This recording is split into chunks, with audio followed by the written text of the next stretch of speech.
சமீபத்துல விருதுநகர் மாவட்டத்துல ஒரு தாலுகா அலுவலகம், ஒரு 400-500 பேர், எல்லார் கையிலையும் மஞ்சப்பை, எல்லாம் கிராம பின்னணியை சேர்ந்தவங்க.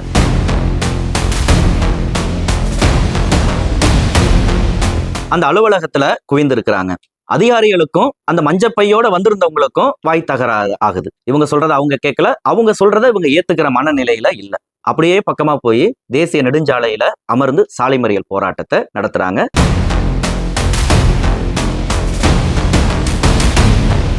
போலீஸ் அதிகாரிகளும் அந்த துறைசார் அதிகாரிகளும் திரும்ப அந்த மஞ்சப்பையோட காத்திருந்த மக்களிடம் சமாதானம் பேசி ஒரு வாக்குறுதி கொடுத்ததின் அடிப்படையில அவர்கள் கலைந்து செல்றாங்க. என்ன பிரச்சனை?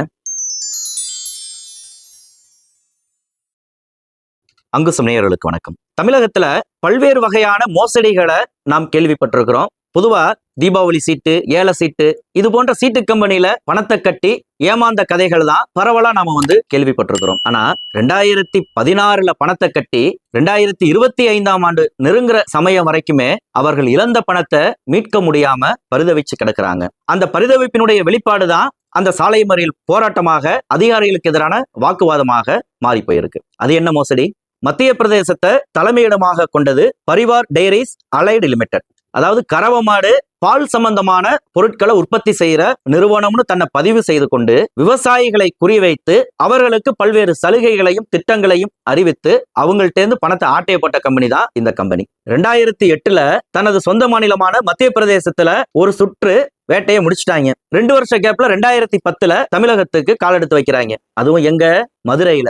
நியோமேக்ஸ் வழக்கும் சிக்கலை எதிர்கொண்டது அந்த மதுரை மாவட்டம் தான். அதே மதுரையில பல்வேறு கூட்டங்களை ஹோட்டல்கள்ல நடத்துறாங்க. குறிப்பா அந்த காலத்துல ரெக்கரிங் டெபாசிட் அப்படிங்கிற அந்த ஒரு திட்டத்துக்கு ஒரு மவுசு இருந்தது. மாசம் மாசம் கொஞ்சம் கொஞ்சமா காசை கட்டணும் அப்படின்னம்னா ஒரு குறிப்பிட்ட ஆண்டினுடைய முடிவுல நமக்கு ஒரு லம்சமான பணம் கிடைக்கும், அதை வச்சு ஏதாவது செய்யலாம் அப்படிங்கிற ஒரு சிறு சேமிப்பினுடைய ஒரு அங்கமாக அந்த சேமிப்பு திட்டம் அப்படிங்கிறது இருந்தது. இது பெரும்பாலும் அரசு துறையில அஞ்சலகத்துல தான் ரொம்ப பிரபலமாக இருந்தது. அந்த திட்டத்தை இந்த நிறுவனம் கையில் எடுத்தது. அப்ப நீ போஸ்ட் ஆபீஸ்ல போட்டேன்னா 8 வருஷம் 10 வருஷம் ஆகும் பணத்தை ரெட்டிப்பாகிறதுக்கு, நாங்க 6.5 ஆண்டுகள்ல நீ போடுற பணத்தை ரெட்டிப்பாக்கி தாரோம் அப்படின்னு சொல்லி ஒரு அறிவிப்பை கொடுக்கறாங்க. எல்லாத்துக்குமே ஸ்டாண்டர்டா அதுக்குன்னு ஆளை பிடிச்சி சில வாசகங்களை கேட்சப் பண்ணி தான் கொண்டு வருவாங்க போல. லட்சியங்கள் அருகில் வர, லாபங்கள் பெருகி வர, லட்சாதிபதியாக பரிவாரின் அருமையான திட்டம் அப்படின்னு ஊரு ஃபுல்லா நோட்டீஸ் அடிச்சு கொடுக்குறாங்க. இதை விட இதுல ஒரு கொடுமை என்னன்னு சொன்னா, எல்ஐசிக்கே நாங்க தான் ஃபண்ட் கொடுக்கிறோம், எல்ஐசியினுடைய அங்கம் தான் இந்த நிறுவனம் அப்படின்னு நல்லா அளந்து விட்டுருக்காங்க. அந்த வகையில 2010 2014 வரைக்கும் விரிவா தமிழகத்துல ஒரு மாவட்டம் விடாம வலைய வீசி இருக்கிறாங்க. வசூல் வேட்டை நடத்தியாச்சு. 2015 கடைய சாத்தியாச்சு. அந்த 2010 2015 வரையிலான அந்த 5 ஆண்டு காலத்துல மத்திய பிரதேசம், தமிழகம் சொல்லிட்டு ஆல் ஓவர் இந்தியா 1,74,000 பேர் பணத்தை போட்டிருக்கிறாங்க. 1,500 கோடி ரூபாய் அளவுக்கு மோசடியை நடத்தி இருந்தது அந்த பரிவார் டெய்ரிஸ் அலைட் லிமிடெட். அப்ப தமிழகத்துல நடந்த அந்த மோசடிக்கு எதிராக முதலா 2015 மதுரை குற்றப்பிரிவுல 64/2015 சொல்லி எஃப்ஐஆர் ஆகுது. அதனைத் தொடர்ந்து அடுத்த ஆண்டு விருதுநகரை சேர்ந்த சங்கர சுப்பிரமணியன் என்பவர் கொடுத்த புகாரின் அடிப்படையில மதுரை பொருளாதார குற்றப்பிரிவு போலீஸ்ல 1/2016 அப்படிங்கிற எண் கொண்ட எஃப்ஐஆர் பதிவாகுது. அந்த புகார்ல சங்கர சுப்பிரமணியன் என்ன சொல்றாருன்னா, குணசீலன் அப்படிங்கிற ஒரு எனது நண்பர், அவர் வழியா தெய்வம் அப்படிங்கிற ஒரு நபரை என்கிட்ட அறிமுகப்படுத்தினாரு. அவர் இது போன்று பல்வேறு கவர்ச்சிகரமான திட்டங்களை பத்தி என்கிட்ட சொன்னாரு, பல்வேறு கூட்டங்களுக்கு என்ன கூட்டிட்டு போனாரு. அதன்படி 2009 வருஷம் நான் மட்டும் இல்லாம என் சொந்த பந்தம் எல்லாத்தையுமே இந்த நிறுவனத்துல முதலீடு செய்ய வச்சேன். முதலீடு போட்ட 3 மாசத்துல அவன் கம்பெனியோட பேரை மாத்திட்டான். பரிவார் டெய்ரிஸ் அலைடு லிமிடெட் இருந்த கம்பெனியை பிடிஏ ஃபவுண்டேஷன் அப்படிங்கிற மாதிரி பேரை மாத்திட்டாங்க. என்கிட்ட கொடுத்த அந்த பாண்டுகளையும் இந்த புதுசா மாத்தப்பட்ட கம்பெனியினுடைய பேருக்கு மாத்தி என் கையில கொடுத்தாங்க. சொன்ன மாதிரி நான் போட்ட பணத்தை அவங்க திருப்பி தரல அப்படின்னு சொல்லி அந்த புகாரை கொடுக்கிறாரு. தமிழகத்துல இந்த நிறுவனத்துக்கு எதிராக மதுரையில முதல் எஃப்ஐஆர் 2015 பதிவாகுது. அதை தொடர்ந்து EOW போலீசார் 2016 ஒரு வழக்கை பதிவு பண்ணிடுறாங்க. ஆனா வருஷம் 2018 வந்துருது. 2 வருஷம் ஆகியும் இந்த வழக்குல எந்த ஒரு முன்னேற்றமும் இல்ல. இதுல கொடுமை என்ன தெரியுமா? இந்த வழக்குல அது வரைக்கும் 2 ஆண்டு கால இடைவெளியில் ஒரு அக்யூஸ்ட கூட போலீசார் கைது செய்யல. இந்த நிலைமையில தான் பாதிக்கப்பட்ட முதலீட்டாளர்கள் தரப்புல சென்னை உயர்நீதிமன்றத்தை அணுகிறாங்க. இந்த வழக்கு சென்னை உயர்நீதிமன்ற நீதிபதி ஆனந்த் வெங்கடேசன் முன்பாக விசாரணைக்கு வருது. அப்ப அவர் இந்த வழக்கினுடைய பின்னணி குறித்து தீர விசாரிக்கிறாரு. இந்த நிறுவனம் மத்திய பிரதேசத்தை தலைமையிடமாக கொண்டிருக்கு. இந்த வழக்கினுடைய முதன்மை குற்றவாளிகள் எல்லாருமே வடமாநிலத்தை சேர்ந்தவர்களா இருக்கிறாங்க. ஏதோ தமிழகத்துல மட்டும் மட்டும் ஏமாந்ததுன்னு இல்லாம தமிழகத்தை தாண்டி அண்டை மாநிலங்களிலையும் பலரும் இதுல பணம் போட்டு ஏமாந்து இருக்கிறாங்க. லட்சக்கணக்கானோர் இதுல பாதிப்படைஞ்சிருக்கிறாங்க. இந்த மோசடியினுடைய அளவும் 1000 கோடிகளை தாண்டி இருக்கு. அதனால தமிழக போலீசார் இந்த வழக்கை விசாரிக்கிறது பொருத்தமா இருக்காது அப்படின்னு ஒரு முடிவுக்கு வராரு. இன்னும் சொல்ல போனா இந்த நிறுவனத்துக்கு எதிராக மத்திய பிரதேசத்திலேயும் வழக்கு பதிவாகி இருக்குது. அங்கேயும் நீதிமன்றத்துல இந்த வழக்கு விசாரணையை எதிர்கொண்டிருக்கு. அந்த வழக்கு விசாரித்த மத்திய பிரதேச நீதிமன்றம் இதற்கு முன்பாகவே இந்த வழக்கை சிபிஐ ஒப்படைச்சிருங்கப்பான்னு சொல்லிட்டு அவங்க ஒப்படைச்சிட்டாங்க. அப்ப அந்த நேரத்துலதான் சென்னை உயர்நீதிமன்றமும் ஒரு முடிவுக்கு வருது. இந்த காரணிகள் எல்லாத்தையும் பரிசீலிச்சுக்கிட்டு தமிழக போலீசாரால இந்த வழக்கை பல்வேறு வரம்புகளை தாண்டி விசாரிக்கிறதுங்கிறது அந்த அளவுக்கு பொருத்தமா இருக்காதுங்கிறத சூழலை கருத்தில் கொண்டோம். ஏற்கனவே மத்திய பிரதேச நீதிமன்றமும் இந்த வழக்கை சிபிஐ வசம் ஒப்படைச்சிருக்கு அப்படிங்கிறதையும் கருத்தில் கொண்டு தமிழகத்தில் பதிவான இந்த வழக்கையும் சிபிஐ தொடர்ந்து விசாரிக்கட்டும் அப்படின்னு சொல்லி அந்த விசாரணை முகமையை மாற்றி உத்தரவு பிறப்பிக்கிறார். 11/9/2018 அந்த உத்தரவு வெளியாகுது. அதைத் தொடர்ந்து 29/2018 சிபிஐ போலீசார் புதுசா ஒரு எஃப்ஐஆர் பதிவு பண்றாங்க. அதன் பிறகுதான் இந்த நிறுவனத்துக்கு எதிரான கைது நடவடிக்கை அப்படிங்கிறது தொடங்குது. இந்த நிறுவனத்தினுடைய சொத்துக்கள் அடையாளம் காணப்பட்டு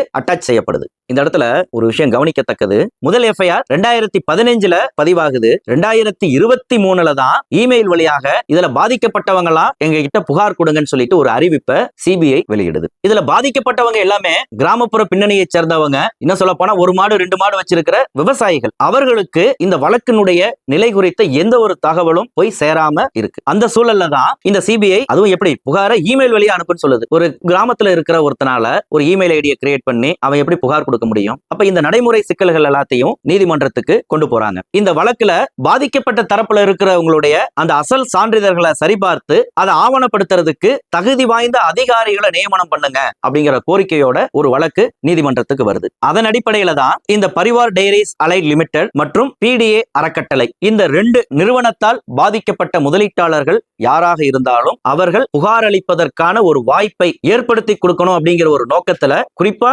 நீதிமன்றத்தினுடைய தலையீட்டை அடுத்து சென்னை, திருத்தணி, காஞ்சிபுரம், பெரம்பலூர், தஞ்சாவூர், ஈரோடு, மதுரை, தேனி, திண்டுக்கல், விருதுநகர், சிவகங்கை, ராமநாதபுரம், மார்த்தாண்டம் ஆகிய 13 இடங்கள்ல அந்த ஒவ்வொரு மாவட்டத்துக்கும் எந்த இடத்துல என்ன தேதியிலிருந்து என்ன தேதி வரைக்கும் அவர்கள் தங்களுடைய தரப்புல இருக்கக்கூடிய ஆவணங்களை எடுத்துக்கிட்டு அங்க புகார் அளிக்கலாம் அப்படின்னு சொல்லிட்டு ஒரு பொது அறிவிப்பை சிபிஐ தரப்புல வெளியிட்டிருக்கிறாங்க. அப்ப அது போல ஒரு அறிவிப்பு வெளியாகி அந்த அறிவிப்பை அடுத்து புகார் கொடுக்க வந்தவர்கள் தான் நாம் இந்த நிகழ்வுல தொடக்கத்திலே சொன்ன மாதிரி அந்த சாலை மறியல் போராட்டத்துல ஈடுபட்டவங்க. அங்க என்ன பிரச்சனை அப்படின்னா அந்த அதிகாரிகளால ஒரு நாளொன்றுக்கு 200 புகார்களை மட்டுமே பதிவு செய்வதற்கான செட்டப்போட அவங்க இருக்கிறாங்க. ஆனா பாதிக்கப்பட்டவங்க நாளொன்றுக்கு 500க்கு குறைவில்லாதவர்கள் வராங்க. நீதிமன்றம் கொடுத்த அந்த கெடு தேதி முடிய போகுது. 5 நாளுக்குள்ள நீ புகாரை கொடுத்துறணும்னு சொல்லி நீதிமன்றம் ஒரு டைம் லைன் கொடுத்திருக்கு. வர்றது 500 பேரு, நீங்க பதிவு பண்றது 200 பேரு. அப்ப அந்த டைம்குள்ள கொடுக்கலன்னா எனக்கு பணம் வராம போயிருமே, எங்க நம்மளுடைய புகார் பதிவாகாம போயிட போகுதுங்கிற ஒரு பதட்டத்துல தான் அந்த போராட்டம்ங்கிறது நடந்திருக்கு. அப்ப அதற்கு தான் சிபிஐ அதிகாரிகள் இது நீதிமன்றம் கொடுத்த கெடு, இதை நாங்க எந்த வகையிலையும் தன்னிச்சையாக நீட்டிக்க முடியாது. அதனால ஒருவேளை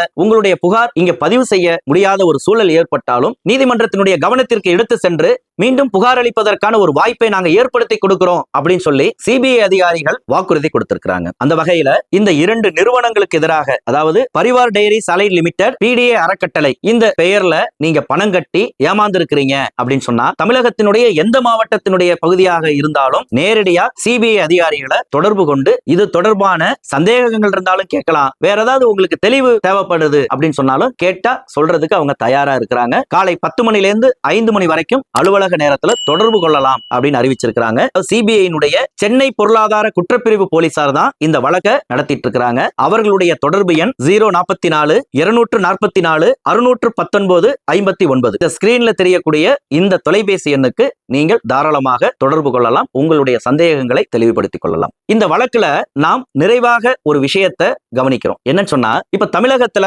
பரவலா பேசக்கூடிய ஒரு வழக்கா இருக்கிறது நியோமேக்ஸ் வழக்கு. அது வழக்குல சிக்கி 2 ஆண்டு காலம் தான் ஆகுது. ஆனா இந்த 2 ஆண்டு காலத்திலேயே பாதிக்கப்பட்ட முதலீட்டாளர்கள் எதிர்பார்க்கிற மாதிரி எந்த ஒரு தீர்வும் நமக்கு அமையல அப்படின்னு பல்வேறு தரப்பினரும் பல்வேறு விதமான ஒரு விரக்தியில அல்லது அரசு, போலீஸ், நீதிமன்றத்தின் மீதான ஒரு அவநம்பிக்கையில இருக்கிறாங்க. பணம் கிடைக்குமா கிடைக்காதா, என்ன கேஸ் இழுத்துக்கிட்டே போகுது அப்படிங்கிற ஒரு மனநிலை அவர்கள் மத்தியில இருக்கு. அப்ப மற்ற வழக்குகளை காட்டிலும் நியோமேக்ஸ் வழக்குல பாதிக்கப்பட்ட முதலீட்டாளர்கள் விழிப்போட இருந்து பல்வேறு நடவடிக்கைகளை நீதிமன்றத்தின் வழியாக அவர்கள் முன்னெடுத்ததன் காரணமாகத்தான் அந்த வழக்கு மற்ற வழக்குகளை ஒப்பிடும்போது சற்று முன்னிலையில இருக்கு அப்படிங்கிற விவகாரம் இந்த வழக்கு விவகாரத்தோட பொருத்தி பார்த்தோம்னா அதை எளிதா புரிஞ்சுக்க முடியும். ஏன்னு சொன்னா 2015 பதிவான கேஸ் இது. சிபிஐக்கு போய் 8 வருஷம் ஆச்சு. சிபிஐக்கு போய் 8 வருஷம் ஆன பிறகும் கூட இந்த நிறுவனத்துல எவன் முதலீடு போட்டிருக்கிறான், அவன் எவ்வளவு போட்டிருக்கிறாங்கிற டேட்டாவையே அவர்களால் இறுதி செய்ய முடியாத நிலையில தான் இந்த வழக்கினுடைய லட்சணம் இருக்குங்கிறது தான் யதார்த்தம். அப்ப EOW போலீசாரனுடைய வேலைகள்ல எனக்கு திருப்தி இல்ல,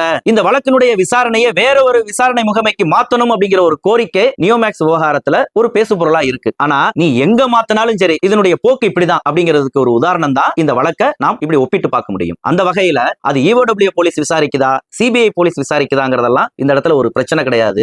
பாதிக்கப்பட்ட முதலீட்டாளர்கள் அந்த வழக்கினுடைய போக்க தொடர்ந்து கண்காணித்து அவசியமான நேரங்கள்ல அவசியமான வழக்குகளை தொடுத்தும் நீதிமன்றத்தினுடைய கவனத்திற்கு கொண்டு சென்றும் EOW போலீசாரனுடைய கவனத்திற்கு கொண்டு சென்றும் அவர்களை எப்படி வேலை செய்ய வைக்கிறது, பாதிக்கப்பட்ட முதலீட்டாளர்கள் தரப்புக்கு ஆதரவாக அந்த வழக்கை எப்படி முன்னகர்த்தி கொண்டு போகிறது அப்படின்னு யோசிக்கிறது தான் புத்திசாலித்தனமானதுங்கிற ஒரு பாடத்தை தான் ஒரு அனுபவத்தை தான் இந்த வழக்கினுடைய விவகாரம் நமக்கு காட்டியிருக்கு. இதுல ஒரு நல்ல விஷயம், நியோமேக்ஸை பொறுத்த வரைக்கும் ஏமாத்தனம் எல்லாமே தமிழ்நாட்டுக்காரனா இருக்கிறான், அதனால நாம தப்பிச்சோம். இல்லன்னா பரிவார் கதை மாதிரி இது ஒரு வேதாள கதை மாதிரி தொடர்ந்து இருக்கும் அப்படிங்கிறது தான் யதார்த்தம். தொடர்ந்து பேசுவோம். நன்றி.